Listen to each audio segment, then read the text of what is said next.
Hey, what's up, everyone? Welcome. Happy Saturday. This is Ed Reiner with your daily dose of mind stuff. Today is day 62, 62 of 100, and we continue on with the Born Rich seminar. We're almost done, and I hope you've been enjoying this. I'm getting a lot out of it. Going through the work and watching the episodes again and doing the exercises. So let's go to Bob today, and he's going to now go more into the creative process, and how we use this power that flows to and through us. So let's pop over to Bob, and we'll be right back.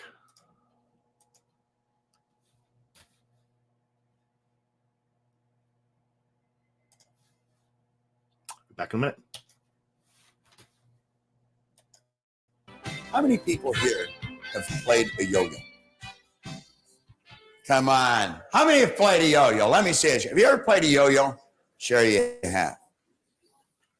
Well, I was wandering down the street in Columbia, South Carolina. Must be 15 years ago. I was working out of Los Angeles.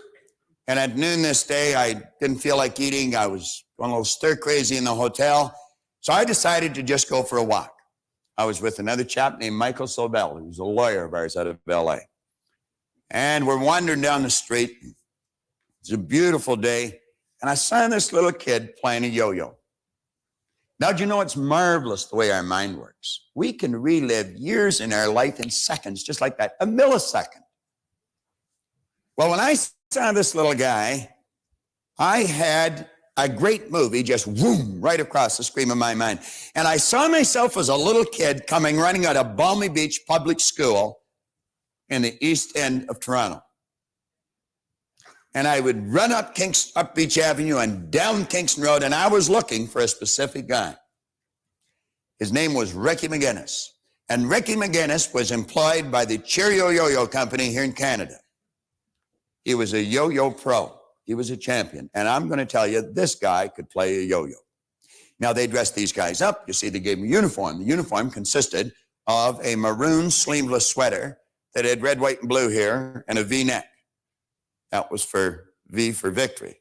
That came from the Second World War. Some of you weren't around then. In fact, most of you weren't around then. But anyway, that's what that represented. But he had a great big crest here in the center. And it had Cheerio across it, and it had Yo-Yo Champion. Then it had little badges sewn all over it, and each one of these little badges represented a trick. And if you learned the trick, you'd get these little badges. Well, of course, he had them all. And I always remember I envied this guy because he had a great big raft of yo-yo strings around his neck. Now, yo-yo strings, when I was a young guy, were 2 for a nickel. And of course, if you had 2 nickels at the same time in our neighborhood, you were considered financially independent. I mean, now, it was a poor neighborhood. None of us slept alone in that area until after we got married. I mean, you just fat ones on the bottom, you know? I mean, that was a rough area. Well, at any rate, every now and then we'd break a string, and we didn't have a nickel to buy a new string, and he would take one of these strings out and he'd hand it to us. He might even pat us on the head and call us by name. Well, of course, we had arrived if the pro recognized us. Because you see, he was like the Pied Piper. When we found him walking up the street, we'd walk with him and we'd just stare at him, you know, and just look at him. I mean, we had this guy, you talk about God, we thought this guy was God. I mean, we had him deified. Well, at any rate, he would get to Kingston Road and Scarborough Road, and he'd start teaching us a trick, and he'd test us on a trick, and we'd form a great big circle around him. Now, that's what I saw in a matter of a millisecond when I saw this kid playing a yo-yo. And I suddenly had the strongest urge inside of me to play a yo-yo. I didn't have a yo-yo. So I called this little kid over. I said, come here. He was all by himself, just a little kid. You know, so he come over and I said, give me your yo-yo. So he took his yo-yo off and he gave it to me. Now, he was still at a pump your body stage. You see, he didn't know how to play the yo-yo. He was like Carol. He was just learning. But at any rate, he'd be walking along and he'd pump his body. And I guess if he kept doing that, he figured it would go up and down. So at any rate, the little kid gave me the yo-yo, and I thought, I wonder if I could still play one of these things. I hadn't had one in my hand for years. It's not bad. You can give me a hand for that if you want.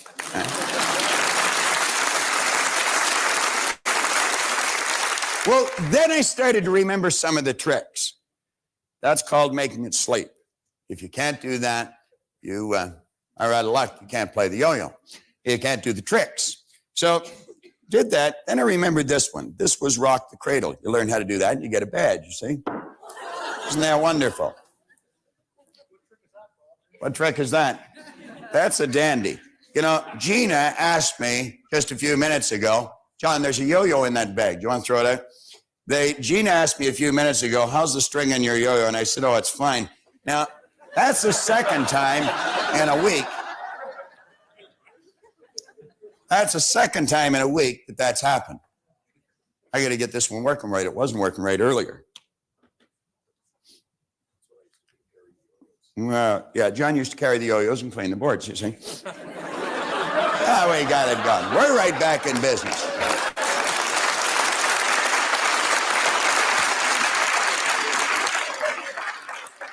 Remember that song, John? It's just like old times.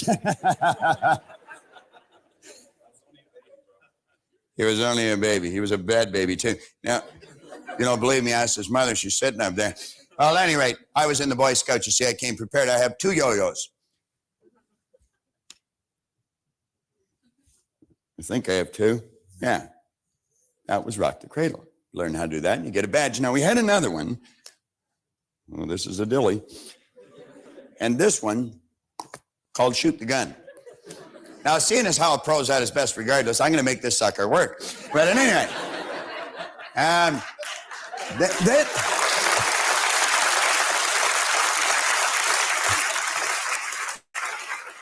one day he came around and he said, listen, we're going to have a big contest. And he said, the winner is going to get one of these sweaters. Well, I'm going to tell you, you talk about building an image in your mind. All of a sudden, I could see on the screen of my mind that sweater on me. And you talk about getting emotionally involved. What we say feeling was, we said feeling is conscious awareness of vibration. What we say cause vibration, we said getting emotionally involved in the idea, put the body into the vibration that it had to be in. And when you become consciously aware of that, you called it a feeling. Well, I could actually feel this sweater on me. I mean, I could hear all the pretty little girls saying, that's the guy that won the sweater. And of course, I'd let on I didn't hear him, and I'd say, that's right, you know, it was me. And anyway, I could actually feel this. I mean, I had to have that sweater. You know, every once in a while, something comes up, and you just have to do it. I had to win that sweater. Now, I was just a little kid. I was learning a phenomenal life's lesson, but I didn't know I was learning it. Now, Rick would come around, and he'd just show us this trick once. He'd fire this thing down, and he'd bring it up. I may have to get another string for this thing.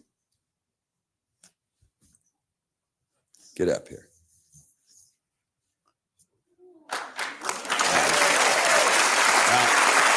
You got to do that now.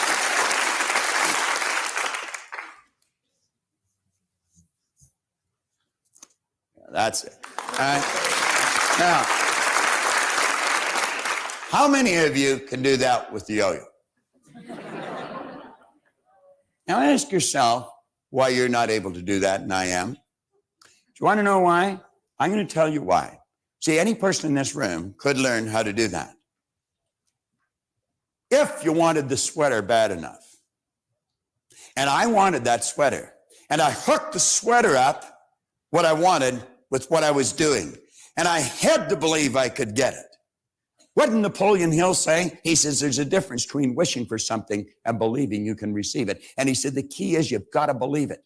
William James says believe, and your belief will create the fact. But you know, that's where it all starts. That's where it all starts. I don't care how simple it is. I don't care if it's just winning a sweater with a yo-yo. It could be writing the 5 million, or it could be doing what that man did in the boxcar. It works both ways. It has no ability to change the idea. Whatever you ask for, that's exactly what you get. Now, as you take the idea that you build, and you've got the ability to sit down and design any idea you want. You see, if you are going to decorate your room, you'd get an idea here in your mind of how you'd like that room decorated. And then you'd go and get the things that you needed, and you'd put them in place until you had built on the physical plane of life a replica of the picture you've got in here.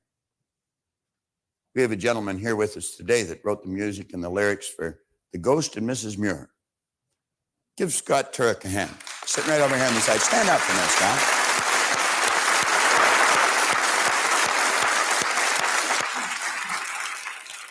Scott is the musical director over at Leopold's Theater. When you heard Dave ask, is there anybody from out of town? And you heard someone say from Colorado. Scott is from Colorado, but he is entertaining over at Leopold's Theater. If you want to see a good play, you want to go over. I've been to Scott's play in the past, and I'm going to tell you this man is quite a musician. Scott, where does the music start?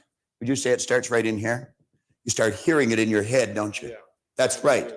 You actually hear the music in your head. You see, Scott takes this power and he turns it into music in his head. He literally hears it. And as he hears it, he sees it written on paper. Am I right or wrong? Then you take a pen or a paper and you write it. Scott, stand up for just a second, because this is a good example. Then when he's got the music, he not only writes the music, he put words with the music. Is that correct? And we call those lyrics. And he takes and he writes the lyrics, and he knows those words. What are words? Words are nothing but ideas dressed up for our physical benefit. And you put words, and that puts more meaning then to the sound that you've heard. Is that correct? Thank you, Scott.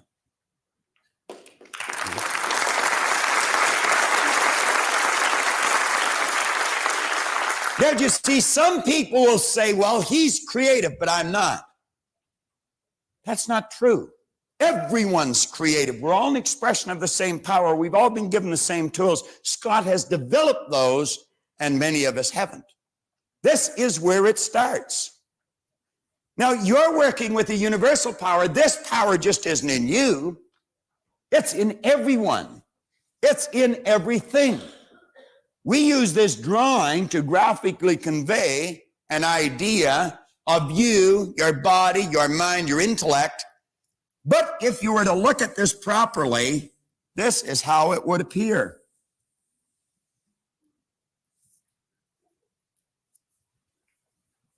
It's a universal power that you're impressing that idea on. Do you know when you throw a pebble into the lake, the entire shoreline has been changed? If you throw a pebble into the Atlantic Ocean, the entire shoreline has been altered. You'll say, oh, not the Atlantic. Yeah, even the Atlantic Ocean. Do you know where our problem is? We could not see with these physical things the change in the shoreline. But understanding lets us see the change in the shoreline. Van Gogh was asked how he did such beautiful work. He did it the same way Scott does it. I dream my painting, and then I paint my dream. Do you know you'll never buy an original painting? Why?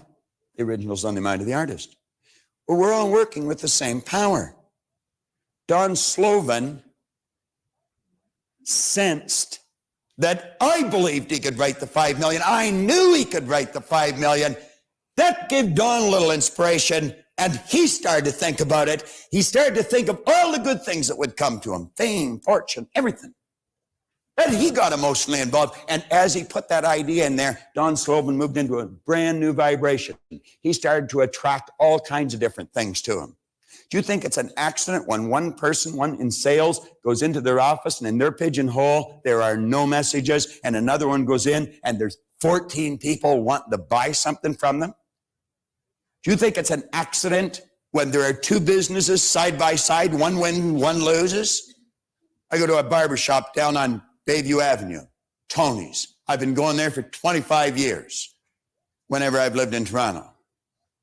4 doors away is another barber shop on Bayview Avenue. I have never seen anyone in that barber shop in 25 years. I've never seen one person. Now, I know someone goes in there. I know that because the person couldn't keep the doors open. Otherwise, Tony's, you always have to wait. And the other one, you would never have to wait. Someone would say, well, that'd probably be a good place to go. I don't think he'd cut it the way I want it cut. And I think there's a lot of people think, I don't think he'll cut it the way I want it cut. But why is it empty? Is it because I'm thinking that? No. It's empty because that's the way that man sees his barbershop. We had some people come into Chicago one time when I was working with the Nightingale organization. They had a chicken restaurant in Ohio. It was out in the country. It was a great, big, beautiful white mansion. They sold more chicken dinners than any restaurant in the United States. People would come from 3 states away to buy from them. It's in the image. Now ask yourself, what kind of an image have you been holding? Have you been wishing good things would happen, but think bad things would happen? You see, most people will let their present physical results control their way of thinking. They're emotionally involved in it. They think it's an accident that the same results keep reoccurring. That's no accident. If you've got a financial problem, if you've got a cash flow problem, if you've got a marital problem, that's what most people concentrate on. If a doctor takes a photograph of your body and then tells you you're sick and shows you you're sick, what's the person concentrate on? Sickness.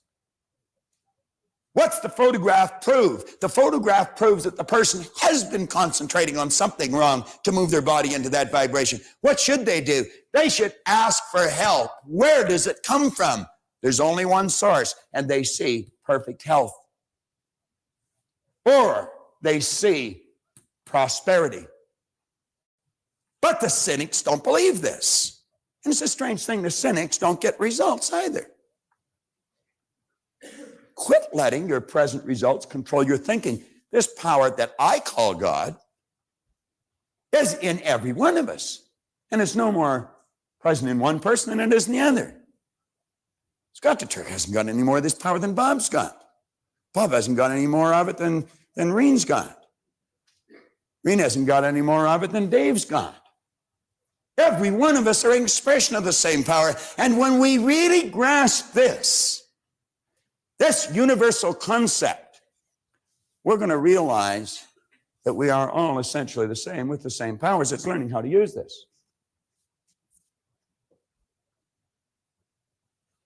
I remembered how that went, Dan. It says, because the time will most assuredly come, and the best and wisest know not how soon, when death, the leveler of all human greatness, will reduce us all to the same level. It's like burning the paper, isn't it? It's like boiling the water. See, death, as we know it, is moving out of this thing. Life, as we know it, is in this thing. But if nothing's created or destroyed, and if all science and all theology tell us the same thing, then that only postulates one theory, the theory of life. See, everything you have is going to belong to someone else at the time of your death, but what you are is yours forever. Now, we want to try and understand this concept. On page 28, we say you are a perfect instrument for spirit to express itself through. Start to see yourself. Now, every time you think of yourself, think of that drawing. Every time you think of the drawing, you think of yourself. You've got to have an image to work with. On page 28, we say, see yourself as a perfectly endowed spiritual instrument without limitation. When you do, you're going to find it easy, in fact, natural, to expect the good you desire. You will also understand that doubt simply obstructs the unfoldment of the prosperity in your life. Now, read this bottom paragraph on page 28. Doubt does not shut down the workings of the power. The power's always working. Think of the man in the refrigerator car.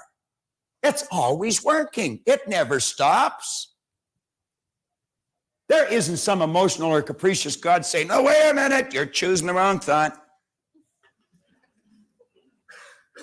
You ask and you'll receive. You ask for the wrong thing, you're going to get it. It'll be delivered right on schedule. You can make buck on it. The doubt you hold becomes the picture which will turn into your physical results. You see, when you build the picture, you control from inside. You do not control from outside, regardless of the circumstance of the present results. What did James Allen say? Your circumstances may be uncongenial, but they will not long remain so if you perceive the ideal and strive to reach it. Do you know what an ideal is? An ideal is an idea that you fall in love with.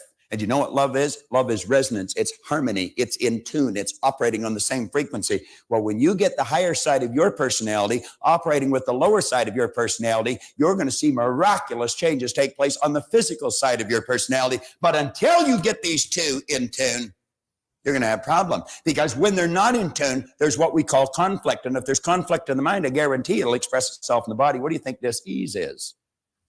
It's the opposite of at ease. On page 29, one of the best definitions of faith I've ever heard came from a chap in Chicago, Clarence Smithson. Clarence Smithson. He said, faith is the ability to see the invisible. What did we say about Scott's music? No one on planet Earth had ever heard that music that he heard in his head until he put it on paper and then sent it out so that the rest of the world could enjoy what he was enjoying. It's the ability to see the invisible, to believe in the incredible. What is incredible is that there's a power in every cell of your being that operates in a totally deductive manner. It will take whatever image you impress it upon it, and it'll move you into the vibration you have to be in, to act the way you have to act, to attract the thing you have to attract for the manifestation of the image that you chose to build.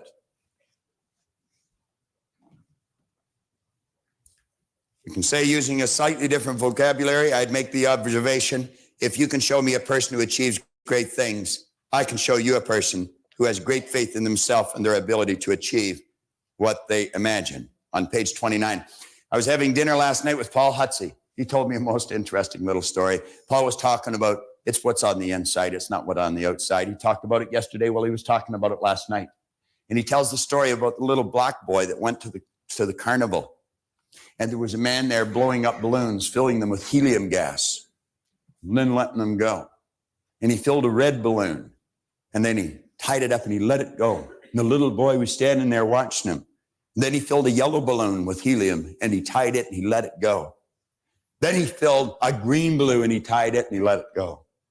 And the little boy said, Mister, he said, can black balloons fly? He said, son, any balloon can fly. It's not what's on the outside that makes it fly. It's what's on the inside. And that's the way it works. Interesting idea. We say comparatively few people today realize just how much faith in oneself, your higher self, not this false concept that we've been running around with, can't do this, can't do that. Your higher self, that side of you that's universal, that's the same side of us all. That part of you that's spiritually perfect has to do with your achievement. The majority of people never seem to conceive of faith as being a genuine creative force. Yet the truth is that not only is faith a bona fide power, it is the greatest one you will ever encounter. Ever encounter. In fact, I'd go so far as to say that whatever you accomplish in your lifetime will be in direct proportion to the intensity and persistence of your faith. Intensity, what do we mean by that? Well, remember we said one of the intellectual factors was the will. The will gives us the ability to concentrate on an idea. And when we concentrate on the idea, we're just taking that power and turning it right over. We're giving more energy to the idea. What did Emerson say? The only thing that can grow is the thing you give energy to. It's been told to us 10,000 ways. I think what we want to do is wake up. May I borrow your program, please? No, the tapes.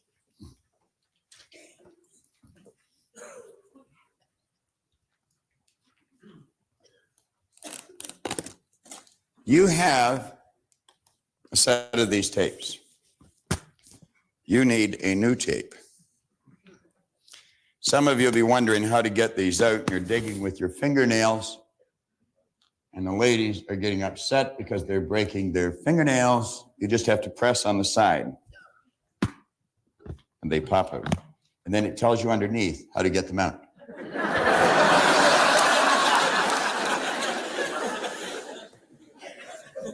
And Rooney would probably get about an hour and a half out of that. Now, you've got a relaxation and visualization tape.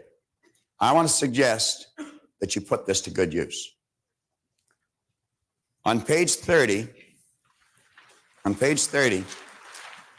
we're suggesting that you take this new understanding that you're developing. You take the description of the new you that you wrote up on page 26. That new description should include no negatives. It should be in the present tense. It should not say, I am going to become. It should say, I am. I am so happy that I am, and describe everything that you want to be. It's got to be. This is vitally important in present tense. This part of your personality knows nothing about past or future. There's only now. You ask yourself, where am I? What time is it? You'll always get the same answer to those two questions. I'm here, it's now. So this is written in present tense. It includes no negatives. Everything is positive. You write it out. When you write it out, you have built brain cells. I'm going to ask the gentleman sitting there that I had up here yesterday, Nino.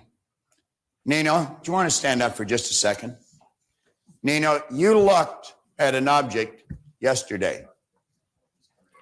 And when you looked at that object, you had no cells of recognition for it in your brain. Now, Nino, I am just going to mention the object. It was a metal toothpick. Yesterday, you didn't even know what it is. Today, when I say you can see it in here, is that correct? Definitely. Thanks, Nino. Now, do you know what Nino is saying? I built brain cells yesterday. Well, do you know, as you write out this description of you, you're literally building brain cells. You're building new brain cells. Those new brain cells hold an image of the new you. Now, this is how the change is made. You use this and you let yourself totally relax. Don't try and relax. Let yourself relax. Trying is forcing, and you must let on the mind. You let yourself get emotionally involved in this image. And you know that every time you do, in a very relaxed state, wham, you just trigger those brain cells. You just think of the new you, and that picture comes up. And you know every time you do that, you're giving more and more energy to those brain cells. They become stronger and stronger. And in a relatively short period of time, those ideas will be fixed in your mind, and that's the way you'll live. When Cary Grant passed away, I read a page, an obituary on Cary Grant. There was an entire page of one-liners. The last one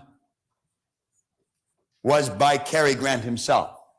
He said, I acted like Cary Grant for so long, I became him. I acted like Cary Grant for so long, I became him.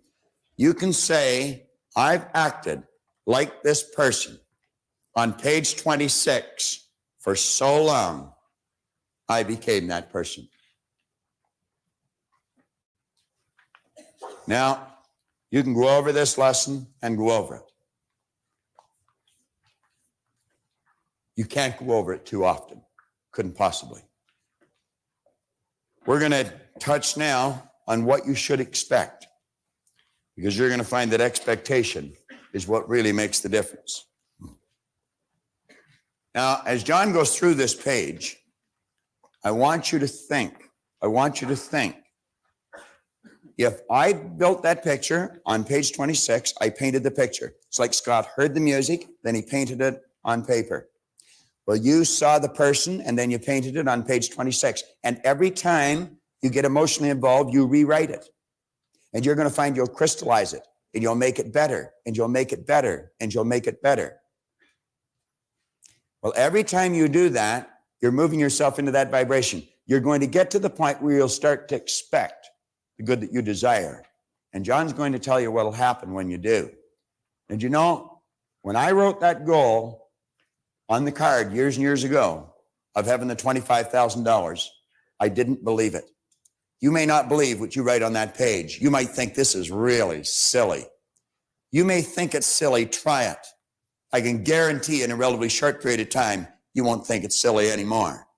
Because as I pointed out, you write a lie on a card and you read it often enough, and you're going to believe it. And you're going to find your belief, as William James said, will literally create the fact. Okay, so a lot of powerful information there, and there's a lot of stuff in these past two sessions that most people are going to miss. I know I did for years. I watched it over and over, and I was just gathering information and wasn't actually doing the work that was required. So do what Bob is suggesting. Decide who you want to be, what you want to have, build that image, and then write it out in detail in the present tense. What most people do, and let's go over to, let's see how that, let's do a little bit of a screen share here. Let's get rid of that back. All right.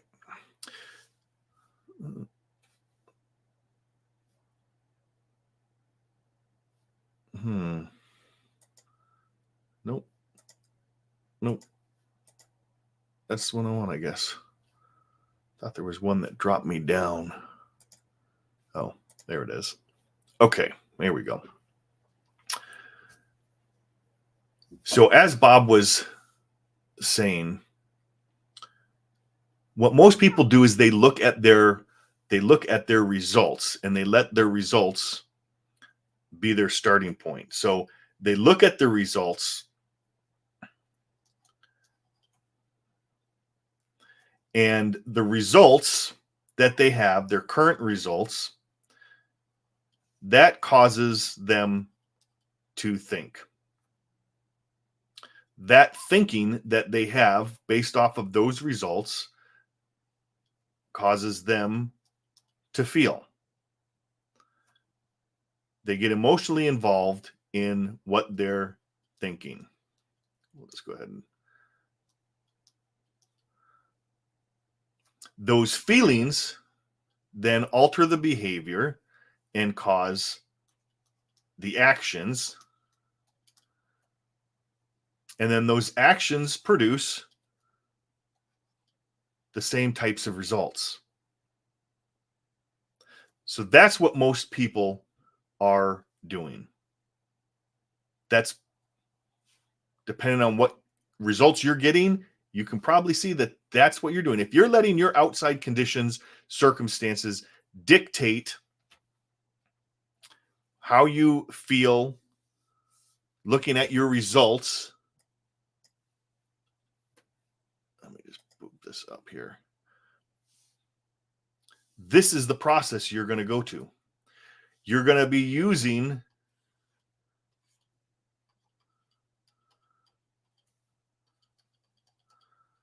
you got your sensory factors here. We have the antennas hooked up. We're going to be using our sight, looking at the results that we have. That causes us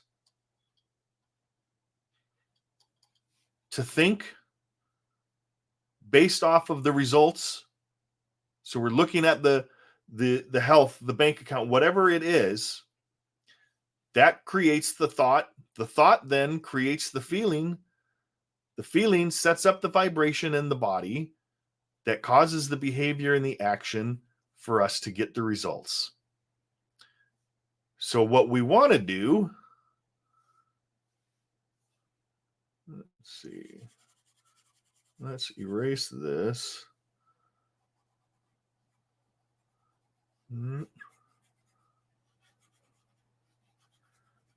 Kind of hard when you can't see.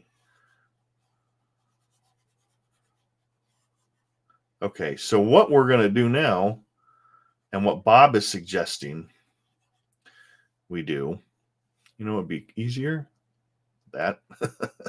So what we want to do is we want to turn off the senses, bypass those. We're not going to be using those senses. Okay.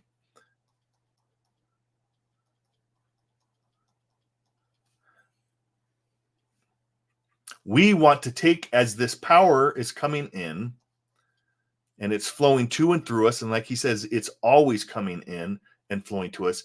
We want to use our imagination and we want to create an image of what it is that we want, who we want to be.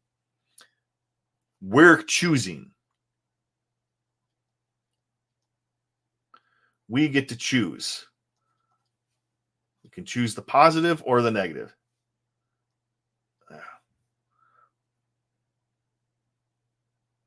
We choose to create this image by impressing it into the subconscious mind. We set up the feelings. We get emotionally involved in this positive image. That then in turn sets up the vibration, which causes the actions to the results. So let's look at it the other way. We think and create the image that we want. That thinking creates the feeling. That feeling causes the actions. And then those actions produce the new results. Then we look with our senses and we look at what we have, and then we decide if we need to alter, change, or correct anything by thinking of a new thought. This is what we want to do. This is, we want to think first. We think into our results.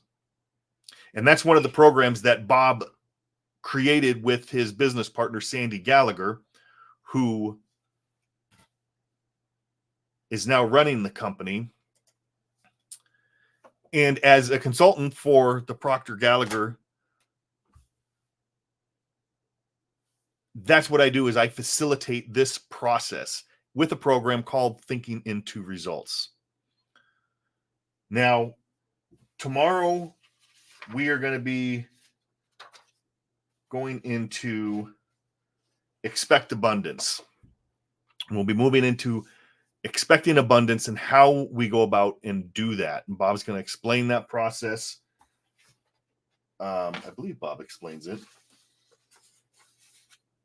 Might be John. Watch this over again. Watch the one from yesterday over again. Go and create that image and then write it down. And as he said, he had those tapes, and what he was holding up was a relaxation and visualization tape. Let me see here.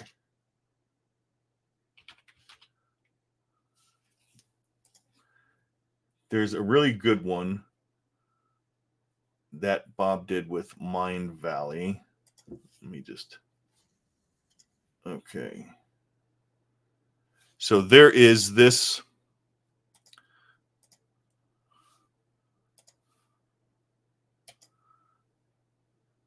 This is it on YouTube. So it's the guided abundance meditation, Bob Proctor. If you put that in, or even just type in abundance meditation into Google like that, you're gonna get that. Let's just put that in here. There. So search that into YouTube, and what you want to do is take that description that you wrote out,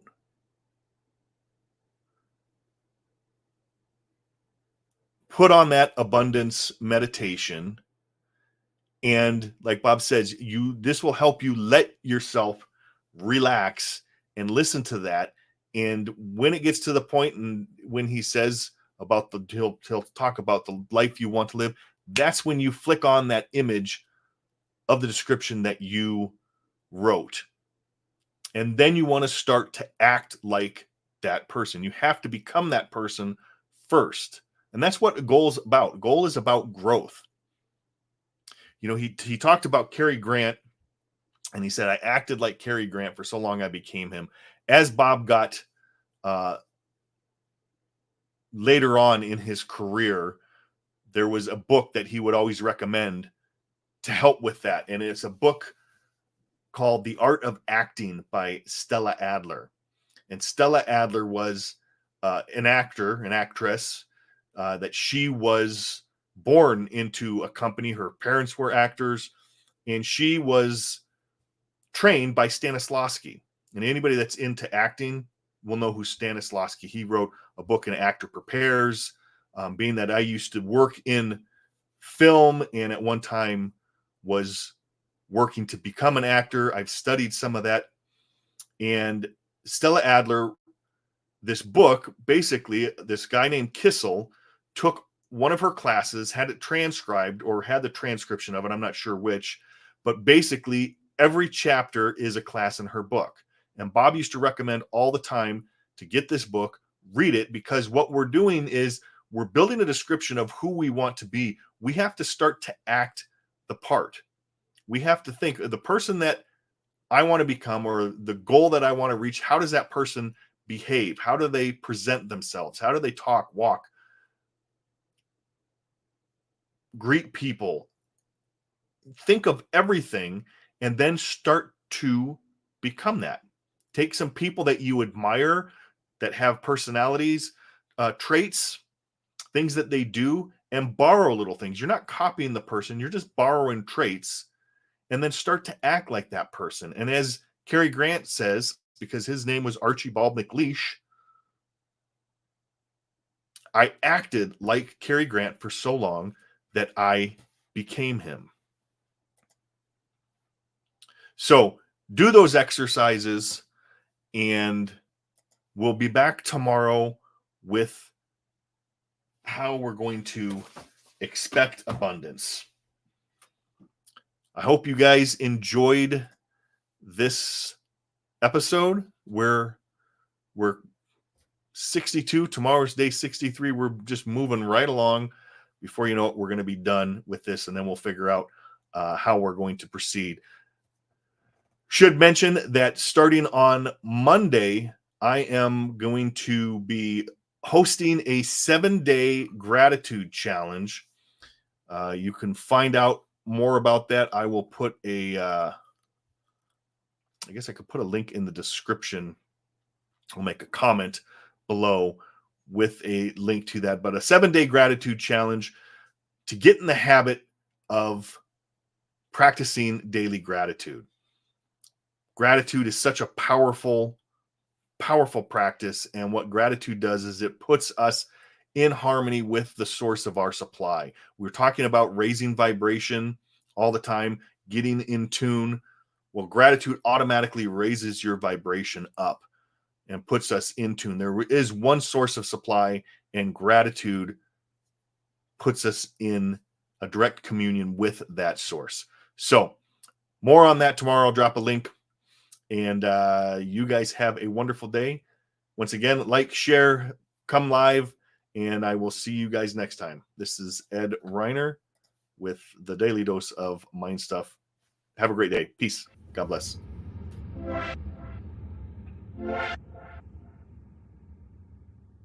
Wait for it.